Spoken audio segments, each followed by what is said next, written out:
بسم اللہ الرحمن الرحیم۔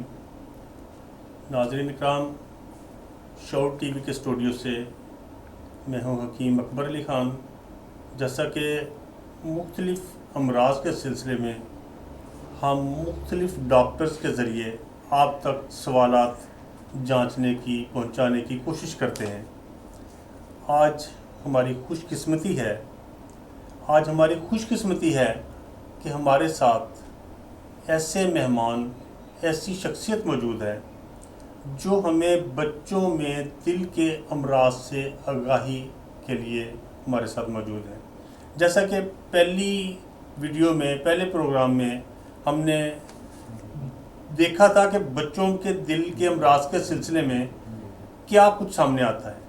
میں یہ جاننا چاہوں گا کہ یہ کس عمر میں بیماریاں نمایاں ہوتی ہیں اور کیا پیدائش سے پہلے اس کا جانچنا، اس کا دیکھنا، اس کا ہمارے شعور میں آنا ممکن ہے؟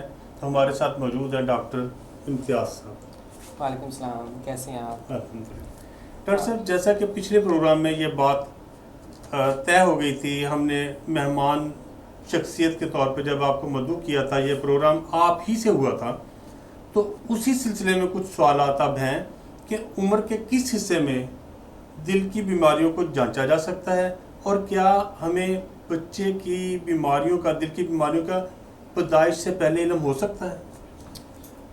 جی، بہت شکریہ آپ کا۔ جیسے کہ لاسٹ ایپیسوڈ میں نے آپ کو بتایا تھا کہ جو بچوں میں دل کی بیماریاں ہیں اس میں یا تو وہ پیدائش پہ ظاہر ہوتی ہیں یا وہ 5 سال سے 15 سال کی عمر میں ظاہر ہوتی ہیں، اور کچھ جو ایکوائرڈ ہیں اس میں دل کا فیل ہو جانا، ٹھیک ہے، وہ تو 6 ماہ سے 2 سال کی عمر میں۔ لیکن بہت حد تک آپ بچوں کی بیماریوں کا اندازہ ماں کے پیٹ میں بھی لگا سکتے ہیں، اسے ہم اینٹی نیٹل سکین کہتے ہیں۔ اور میں اسی میں ریکویسٹ کروں گا اپنے جو ہمارے گائنیکالوجسٹ ہیں اور آبسٹریشنز ہیں، وہ جن ماؤں میں شوگر کا تناسب زیادہ ہوتا ہے یا جن ماؤں میں ان کے پہلے بچے میں دل کی بیماریاں ہوتی ہیں، آپ ان کو لازمی کنسیڈر کریں۔ اور جو ہمارے ریڈیالوجسٹ ہیں، خاص کر جب بھی وہ ریڈیالوجی میں آپ کا ماں کا سکین کرتے ہیں بچے کا، تو اس میں دیکھیں کہ دل کے 4 خانے پورے بنے ہیں کہ نہیں، کیونکہ بہت ساری جو ہے 95% دل کی بیماریوں کی تشخیص جو ہے ماں کے پیٹ کے اندر ہی ہو جاتی ہے۔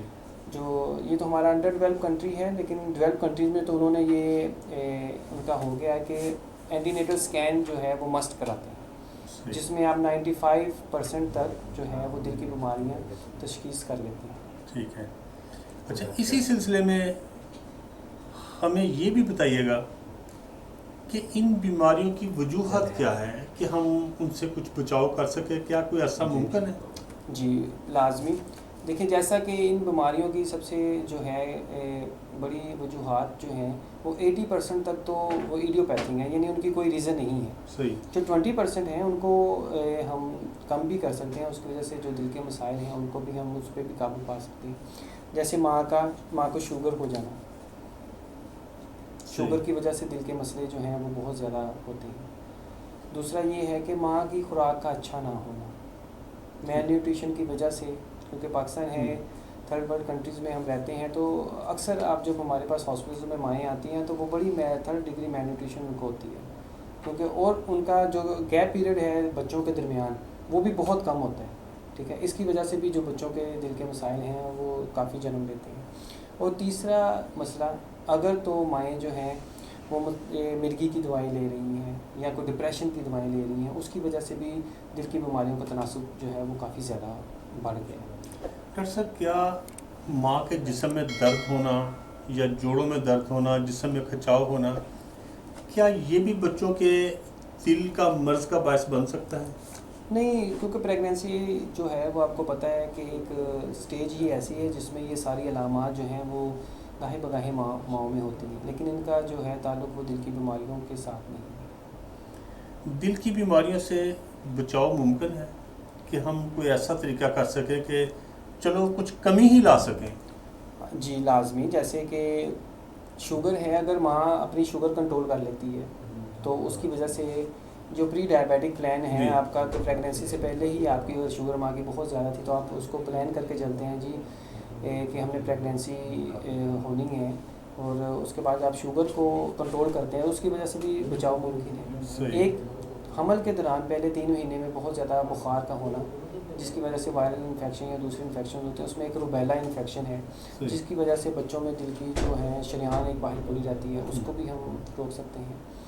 تیسرا یہ ہے کہ جو مرگی کی دوائیں ہیں، کچھ دوائیں ایسی ہیں جن کے لینے سے دل کے مسائل نہیں ہوتے، آپ ان کو ترجیح دے سکتے ہیں. اور ڈپریشن کے لیے جو دوائیں دیتے ہیں ان کو باقاعدہ سائیکو تھراپی کر کے ان کے ڈپریشن کی کو کم بھی کیا جا سکتا ہے اور دل کے امراض سے بھی بچا جا سکتا ہے. ناظرین کرام، جیسا کہ ہمیں علم ہے کہ دلوں کا سکون اللہ کریم ہی کے پاس ہے، تو ڈپریشن کے سلسلے میں جہاں تک ممکن ہو سکے دوائی کھانے کی بجائے اللہ کی عبادت کی طرف رجوع کیا جائے.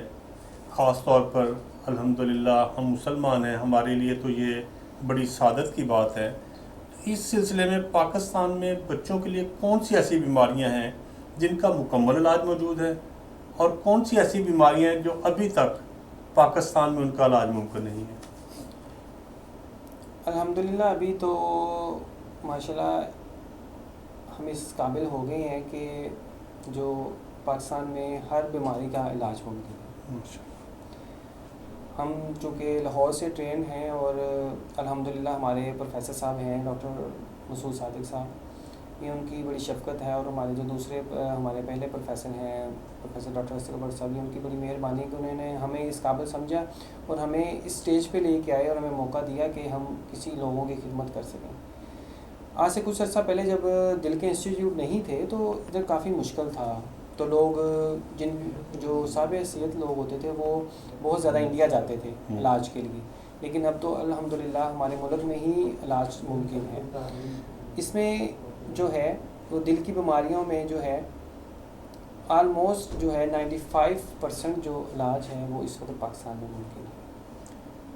اچھا، دوسرا اکثر یہ ہوتا ہے کہ جب بچوں میں دل کی بیماری کی تشخیص ہوتی ہے، اب میں یہ وضاحت نہیں کر سکتا کہ کون سی، تو کہا یہ جاتا ہے کہ اس کا آپریشن ہوگا.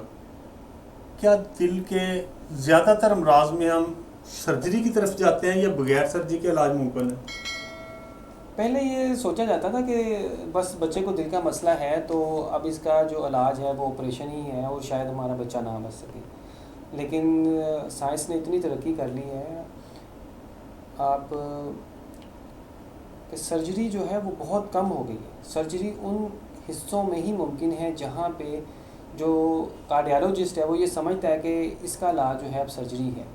چونکہ پہلے جب دل کے نیچے والے حصے میں یا اوپر والے حصے میں سوراخ ہونا تو سرجری کی طرف رجوع کرتے تھے، لیکن with the passage of time اتنا ہو گیا کہ اب ڈیوائس جو ہے ایک جالی ہوتی ہے چھوٹی سی، وہ دل کے نیچے والے حصے میں سوراخ ہو تو اسے ہم اینجیوگرافی کے ذریعے ہی بند کر دیتے ہیں. ٹھیک ہے، اور دل کے اوپر والے حصے میں بھی ایسا ہی ہے، اور دل کے باہر ایک شریان کھلی ہوتی ہے، سب سے پہلے تو اس میں ہی شروع ہوا تھا تو اس کو بھی ہم ایسے ہی بند کر دیتے ہیں. کہ یعنی بہت ساری ایسی چیزیں ہیں جس کو ہم دل میں جالی ڈالنے سے ہی دل کا مسئلہ حل ہو جاتا ہے اور سرجری کی طرف نہیں جانا پڑتا. انشاءاللہ یہ باتیں ان والدین کے لیے آب حیات ہیں. رمضان المبارک کی ان بابرکت ساعت میں ان کے لیے باعث سے خوشی ہیں، ان کے لیے خوشخبری ہیں کہ اب بہت سے ایسے امراض ہیں جو سرجری کے بغیر ممکن ہیں. اچھا ڈاکٹر صاحب، میں نے یہ بھی پوچھنا ہے کہ ایک بچے کا اگر علاج ہو جاتا ہے، دل کے مرض سے علاج ہو جاتا ہے، بچپن میں اسے دل کا مرض تھا، کیا بڑے ہو کر اسے پھر لازمی دل کا مرض ہوگا؟ کیا کوئی ایسا ہے کہ بعد میں اسے پھر بار بار اسے اٹیک ہوگا؟ نہیں، ایسی تو کوئی وجہ نہیں ہے. جس میں کچھ بیماریاں ایسی ہیں جس میں دل کا بر وقت علاج کروانے سے تو وہ بیماریاں ختم ہو جاتی ہیں، اس کا کچھ فالو اپ چلتا ہے، اس کے بعد بچہ آپ کا بالکل نارمل ہو جاتا ہے.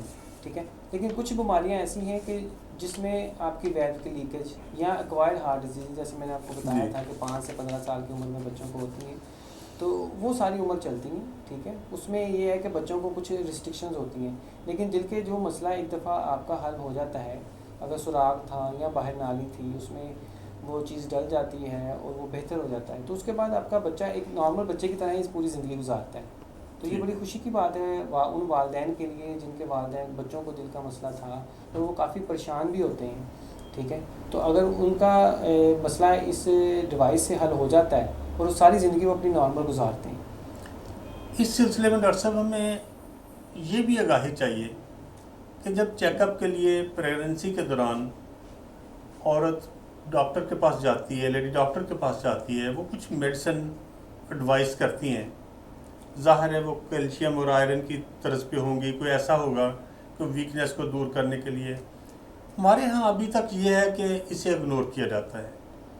تو کیا بچوں کی بہتر صحت کے لیے، خاص طور پر دل کی بہتر صحت کے لیے، کیا ہمیں ڈاکٹر کی اس ایڈوائز کے لیے بھرپور شدت سے عمل کرنا چاہیے کہ وہ حمل کے دوران جو بھی ڈاکٹر میڈیسن لکھ کے دیں، خاص طور پہ کیلشیم اور آئرن کی، ہمیں مکمل کرنا چاہیے؟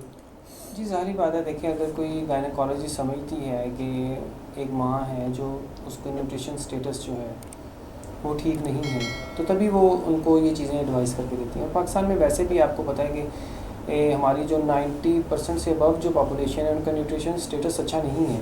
ٹھیک ہے، ظاہری بات ہے آپ کی ہیلتھ اچھی ہوگی تو آپ کا بچہ بھی اچھا ہی ہوگا. آخری سوال، کیا پریگننسی کے دوران ایسا ہے کہ ہم ماں کو چکنائی والی غذائیں سے بچائیں، پھل سبزیاں اس کی خوراک میں زیادہ شامل کریں، حتیٰ کہ دودھ بھی بلائی کے بغیر دیں؟ کیا یہ ہے یا اس میں کوئی حقیقت نہیں ہے؟ اس کی کوئی حقیقت نہیں ہے، کیونکہ بچوں کے مسئلے جو ہیں وہ بلائی اور یہ چکناہٹ والے دل کے مسئلے ہی نہیں ہیں. تو اس لیے ماں کو ہر وہ چیز چاہیے جس کو اس کا نیوٹریشن سٹیٹس بہتر ہو. ٹھیک ہے. ناظرین کرام، اکثر گھروں میں دیکھا گیا ہے کہ حاملہ خواتین کے لیے بہت سی باتیں ایسے کر دی جاتی ہیں، آپ نے یہ نہیں کھانا، یہ نہیں کھانا، یہ زیادہ چکنائی والی ہے، آپ کو پرابلم پیدا کرے گی. آج ڈاکٹر صاحب کے توسط سے خاص طور پہ ہمارے جو ساس بہو کا ایک سسٹم موجود ہے، یہ بات عام دیکھی جاتی ہے کہ وہ بہو کی کیئر کرنے کے بجائے آنے والے بچے کو، حالانکہ بہو ہوگی تو بچہ ہوگا، وہ بار بار اس کو یہ تاثر دیتے ہیں آپ نے گھی والی روٹی نہیں کھانی، آپ نے مکھن نہیں کھانا، آپ نے چکنائی نہیں لینی، آپ نے گوشت نہیں کھانا. تو آج اس بات کی بھی وضاحت آپ تک پہنچ گئی کہ اس میں کوئی حقیقت نہیں ہے. حاملہ عورت کے لیے خاص طور پہ خوراک بہتر ہونی چاہیے. اس کی خوراک میں گوشت، انڈا، چکنائی، جس طرح باقی چیزیں ضروری ہیں، اس کے لیے پھل ضروری ہے، اس کے لیے دودھ ضروری ہے، یہ بھی ضروری ہے. ہمیں اجازت دیں، انشاءاللہ پھر حاضر ہوں گے. السلام علیکم.